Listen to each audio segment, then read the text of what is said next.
आता बातमी सर्वांना प्रतीक्षा असलेल्या मान्सूनच्या आगमनासंदर्भातली। यंदा मान्सूनचं 3 दिवस उशिरा केरळमध्ये आगमन झाल्यानंतर महाराष्ट्रात देखील सर्वांनाच पावसाच्या सरी बरसण्याचे वेध लागले होते। मात्र अर्धा जून उलटलाय तरी राज्यात अद्याप नागरिकांना पावसाची प्रतीक्षाच करावी लागते। कोकणच्या सीमेवर 8 जूनला दाखल झालेल्या मान्सूनची आगेकूच थांबली आहे, त्यामुळे शेतकरी वर्गात चिंतेचं वातावरण पसरलंय। तर जून महिन्यात सरासरीपेक्षा तब्बल 72% कमी पावसाची नोंद झाली आहे। त्यामुळे पाणी टंचाई आणि दुष्काळाचं संकट आव असून उभं ठाकलंय।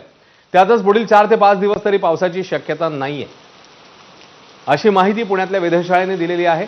मान्सून लांबणीवर पडला असल्यानं समाधानकारक पाऊस पडल्याशिवाय शेतकऱ्यांनी पेरण्या करू नयेत, असा सल्लाही हवामान तज्ज्ञांनी शेतकऱ्यांना दिलाय।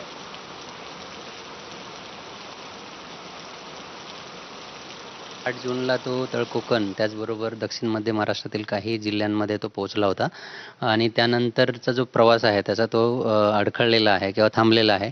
त्यानंतर ईस्ट इंडियन रिजन किंवा नॉर्थ ईस्टला पाऊस पडला किंवा तिथे मान्सून पोहोचला आहे, परंतु महाराष्ट्रामध्ये त्याची प्रगती किंवा त्याचं जे ॲडव्हान्समेंट आहे ते थांबलेलं आहे। आता यावर्षीचा पाऊस जो आहे तो सरासरीपेक्षा कमीच पडण्याचे चान्सेस आहेत, हे आपण क्लिअरली सांगितलेलं आहे। त्या पावसाच्या बेसिसवर जर तुम्ही तुमच्या शेतीचं नियोजन करणार असाल किंवा पेरणी वगैरे करणार असाल तर ते चुकीचं ठरेल, कारण येणाऱ्या काही दिवसांमध्ये मान्सून पुढे सरकण्याचे चान्सेस नाही आहेत, सर्वदूर पाऊस होण्याचे चान्सेस नाही आहेत आणि त्यामुळे पेरणी करणं चुकीचं ठरेल असं मी म्हणेल।